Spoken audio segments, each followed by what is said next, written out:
Bismillahirrahmanirrahim. Assalamualaikum warahmatullahi wabarakatuh.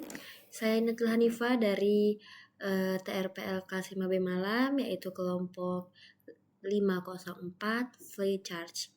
Dalam presentasi ini saya akan menjelaskan 3 analisa mengapa startup itu ada yang gagal dan mengapa mereka itu gagal dan bagaimana inovasi seharusnya. Yaitu yang pertama, seperti ini. Video ini membahas 6 startup yang paling mengecewakan karena meski berhasil mengumpulkan dana besar, pada akhirnya gagal total. Yang pertama itu adalah Juicero, mesin jus seharga $700 yang ternyata cuma memeras kantong jus atau sama dengan bisa diperas tangan-tangan.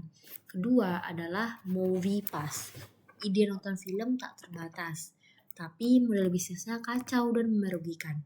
Yang ketiga adalah Quirky, platform crowdsourcing, ide produk konsep bagus tapi produk tidak laku.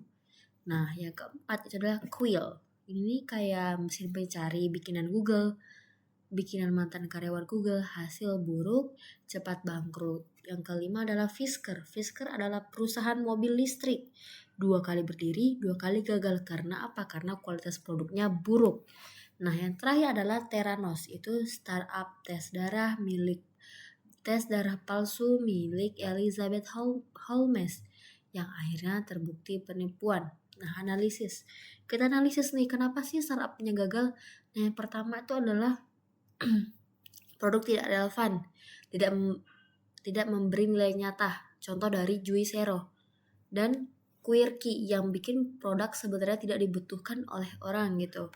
Yang kedua, model bisnis tidak berkelanjutan seperti MoviePass karena dia itu lebih besar dari biayanya itu dari pemasukan. Jadi nggak ada kerjasama sama bioskop. Sedangkan kayak orang ke bioskop itu kan kayak nggak tiap hari gitu kan. Kalau kayak lagi bosan atau ada film baru gitu.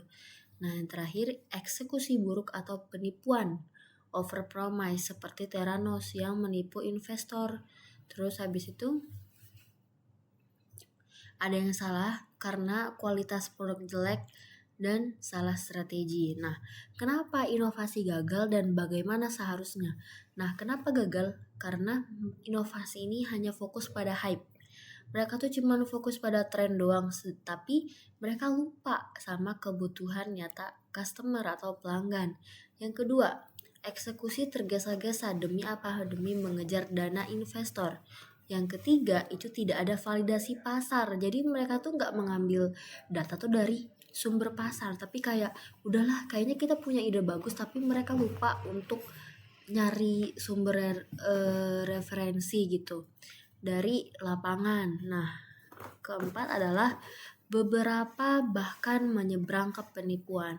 Nah, bagaimana seharusnya inovasi ini berlaku? Yang harusnya itu kita harus mencari dari masalah nyata.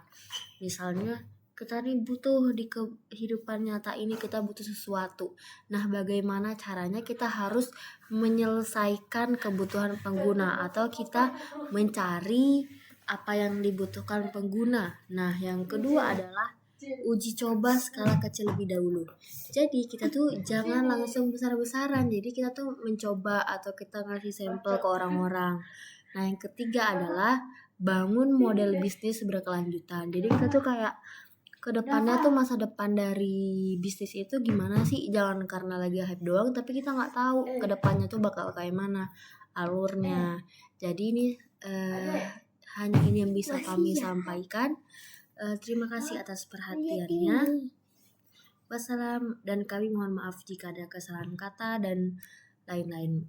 Wabillahi taufiq wal hidayah wa ridho wal inayah. Wassalamualaikum warahmatullahi wabarakatuh.